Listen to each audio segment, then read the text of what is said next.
He's not just a car builder. He's a pioneer, a visionary, a craftsman whose work reshaped the landscape of custom culture across 8 decades. And yet, today, Gene Winfield's name barely registers in the mainstream automotive world. In a universe where flashy shops and reality TV personalities dominate the headlines, it's easy to forget that the art of car building, real car building, was born from humble garages, glowing welds, and raw imagination. Before the hashtags, before the sponsors, before the cameras ever rolled, Gene Winfield was setting the standard. He helped invent the very language customizers speak in today's industry. Wild chops, dramatic flares, flowing body lines, blended paints. His creations weren't just cool, they were prophetic. Rolling sculptures, visions of the future in candy-colored steel. And yet, his story is barely told. Modern car shows like Bitchin' Rides and Fast and Loud celebrate high-dollar builds, drama, and quick turnarounds. YouTube car culture is saturated with influencers and loud personalities. Awards go to those with followings, not those with fingerprints in the metal. In all that noise, Gene Winfield, the soft-spoken master, is being drowned out. How does a man who helped define an entire culture become a footnote? That's the question we're asking today. Because Gene didn't just build cars, he built the foundation for generations of builders to stand on. From the dry lakes of California to the sets of Blade Runner and Star Trek, his fingerprints are on the very DNA of American car history. But while the world races ahead, he remains, still working, still teaching, still building, with barely a whisper of recognition from the industry he helped shape. So why is one of the most important car builders of all time being ignored? This is the story of Gene Winfield, the man who shaped the culture, then watched it forget his name. Gene Winfield's story begins like so many great American tales, humble, dusty, and driven. Born in 1927 and raised in Modesto, California, Gene didn't grow up with privilege or fanfare. He grew up with curiosity and grit, and a relentless urge to bend metal to his will. By the 1940s, while most teenagers were dreaming of movie stars or the next dance, Gene was already knee-deep in grease and torchlight. He opened his first shop in Modesto and began experimenting with chopped tops and shaved handles, custom touches that would later become iconic. But he wasn't just following trends, he was making them. Where others saw limitations, Gene saw canvas. He wasn't content with what Detroit delivered, he wanted more. His signature innovation? The Winfield Fade, a seamless gradient paint job that faded colors into each other with a ghost-like flow. Nobody had ever seen paint do that before. It didn't just catch the eye, it hypnotized it. Soon, hot rodders from across California were lining up to get a taste of Gene's magic. His customs weren't just loud, they were elegant, sculptural, futuristic. As the 50s and 60s rolled in, his name grew, but always in the back pages of underground car magazines, never on billboards. What made Gene different was that he didn't build cars to impress the crowd. He built cars because he had ideas, and he needed to see them come to life. The shapes, the blends, the proportions, they were as much about art as they were about engineering. While other builders sought perfection, Gene sought evolution. And that mindset carried him into a new frontier, one that would eventually put his creations on the world's biggest stages, even if his name never followed. By the 1960s, Gene Winfield wasn't just building hot rods. He was redefining what a car could be. With every new project, he pushed the boundaries of function, form, and imagination.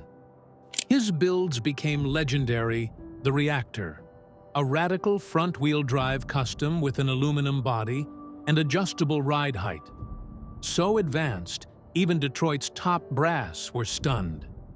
The Strip Star, a sculptural show car that looked like it drove straight off a comic book cover. The Jade Idol, Solar Scene, and Pacifica, each one a chapter in a living book of automotive creativity. These weren't just vehicles, they were visions. Gene's skills caught the attention of more than just gearheads. Hollywood came calling. He was brought in to design futuristic vehicles for major films. His specialty in sci-fi aesthetics and radical shaping perfectly suited for the screen. He wasn't just shaping cars, he was shaping ideas of what the future looked like. And yet, while his builds graced magazine covers and movie sets, his name rarely did. He never insisted on front and center credit. He didn't care about applause. He cared about getting it right, about teaching others, about what came next. While the world chased chrome, Gene chased concept. In every curved panel and hand-fabricated piece, there was a message. The future doesn't come from copying the past. It comes from breaking it and building something entirely new. Gene Winfield's work didn't just capture attention, it transported people. And nowhere was that more evident than in Hollywood, where filmmakers saw in Gene's creations the embodiment of futuristic storytelling. He was the mind behind some of cinema's most iconic vehicles, though you probably didn't know it. The spinner car from Blade Runner, with its angular lines and glowing accents? Winfield. The 6000 SUX from RoboCop. A satirical beast of a machine. Winfield. Futuristic shuttles in Star Trek and conceptual pieces for Back to the Future Part 2, all touched by Gene. Yet in each case, the screen took the spotlight. The character drove the car. The studio took the credit. And Gene? He returned to his garage, to his torch, to his metal. He never demanded more. He never went on press tours. He wasn't trying to become famous. And that may be part of the reason he's been forgotten. In today's culture, if you don't promote it, it doesn't exist. But Gene didn't promote. He produced. And the cars he built for these films weren't just props. They were pivotal parts of the storytelling. They defined the visual tone of some of the most influential sci-fi films ever made. Gene built the future, and then quietly stepped aside. Even as directors and designers came and went, Gene kept showing up, kept teaching, kept innovating. He was the invisible hand guiding a generation of what we imagined cars could become. But while Hollywood's movies became cult classics, Gene's name was quietly left behind. Gene Winfield's silence was never a weakness. It was a choice.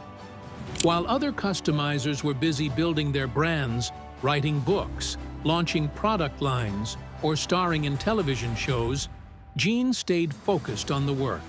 He wasn't out to sell a lifestyle. He was out to create something timeless. And that quiet focus may be exactly why today's mainstream car culture barely mentions him. In the modern automotive world, being seen matters just as much, if not more, than being skilled. Loud personalities dominate social media. Drama-filled shows pull massive ratings. The louder the voice, the bigger the platform. But Gene never played that game. He didn't shout. He didn't hustle for exposure. He didn't turn his name into a logo or chase camera crews around. And because of that, the world slowly turned its attention elsewhere. He didn't make content, he made history. And it's not just younger audiences who missed out. Even seasoned builders, those who grew up reading about the Jade Idol or the reactor, now find themselves in a world where Winfield's contributions are overshadowed by influencers with no real grasp of what came before. It's not that Gene faded away. It's that the culture moved so fast, it left its master behind.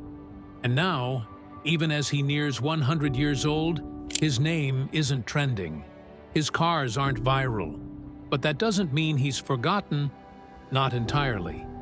Because those who truly understand the roots of this industry, they know. Gene Winfield never stopped shaping cars. But more importantly, he never stopped shaping people. Here's the part that most people don't believe until they see it with their own eyes. Gene Winfield is still working. Not signing autographs, working. Not making guest appearances, working. We mean literally, physically, metal grinding, torch wielding, panel hammering, working. Well into his 90s. He teaches workshops across the country. He stands in front of crowds of young builders and old hot rodders alike, shaping steel with his own hands, while sharing stories from the days when you had to invent your own tools. While most legends are remembered in books or tribute episodes, Gene is remembered in real time by the people lucky enough to learn from him firsthand. The sight of Gene Winfield, hunched over a curved fender, a torch in one hand and a marker in the other, is nothing short of cinematic. It's living history. It's a masterclass in dedication. And it's a powerful reminder that some flames don't burn out. They just forge deeper. He doesn't do it for the applause. He doesn't do it for the money. He does it because this is who he is. And that's why it stings that the broader industry, the one he helped build, isn't telling his story loud enough. When so many young builders are chasing Instagram followers, here's a man who chased the perfect curve, who understood that what matters isn't how many people know your name. It's what your hands leave behind. Gene Winfield isn't a retired legend.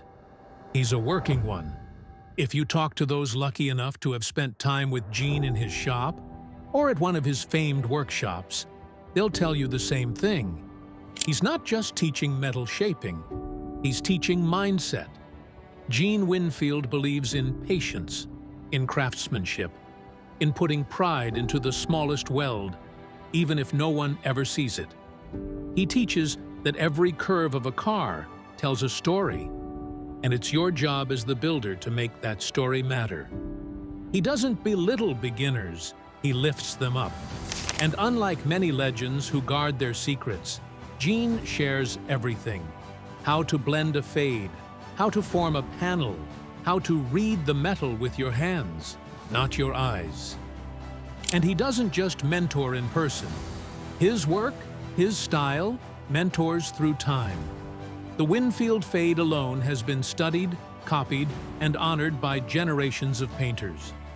Builders like Chip Foose, Troy Trepanier, and Kindig have all referenced Winfield's legacy, even if the industry at large remains quiet. But Gene doesn't need the credit. He never did. Because his greatest accomplishment isn't just the cars he built, it's the builders he inspired. In a world obsessed with ego, Gene Winfield gave the gift of humility. And in doing so, he passed the torch, not with a speech, but with a spark. Gene Winfield's absence from modern car culture conversations isn't just an oversight. It's a warning. We're watching a master walk among us and ignoring him. In an industry built on stories, Gene's isn't being told. No documentaries from major streamers, no primetime tributes, no multi-part podcasts unpacking his legacy.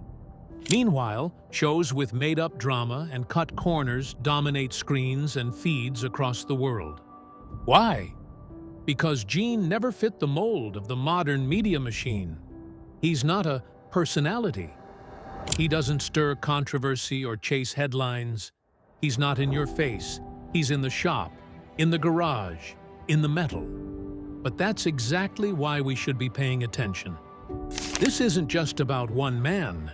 This is about how we treat the foundation of our culture, how quickly we forget the builders who didn't have the luxury of social media, who earned their respect the hard way through innovation, repetition, and sacrifice.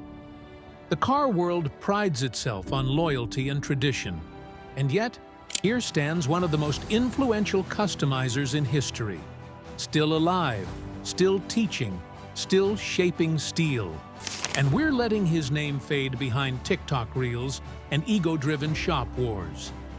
If we don't honor Gene Winfield now, when will we? And what does it say about the future of car culture if we forget its greatest living teacher? Here's the hard truth. Time is running out. Gene Winfield is 96 years old. He's still traveling, still working, still showing up with that fire in his eyes. But even steel has a limit. Even legends eventually go quiet. And when that day comes, it will hit the car world like a freight train. Because it won't just be the loss of a builder, it will be the end of a living era. We'll scramble to honor him posthumously.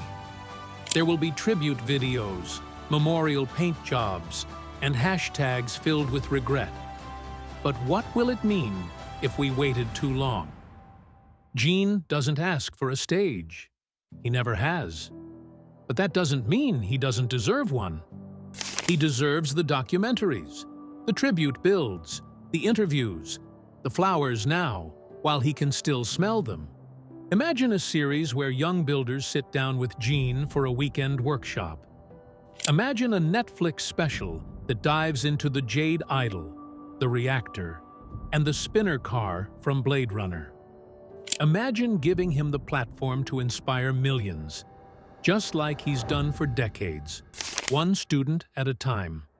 We have a chance, right now, to give a living legend the recognition he never asked for, but absolutely earned. Gene Winfield didn't just build cars. He built a language of lines, of curves, of metal that flows like water, and paint that tells stories. He welded art into steel. He taught us that imagination has no era, and that real legacy comes from sharing your craft, not selling it. He was never in it for the credit. He was in it for the creation, the craft, the community. And while the industry may have forgotten to say his name on stage, the people who truly matter, the ones building in quiet garages, the apprentices shaping their first panels, the old-school rodders who still remember the smell of lacquer in the air, they haven't forgotten. They never will. Because Gene didn't need a reality show to leave his mark. He was the reality, the benchmark, the quiet fire, the soul of custom culture. And when the history books are written, not by algorithms, but by welders, painters, dreamers, they'll look back and realize the industry may have ignored him. But Gene Winfield built the very road they're driving on.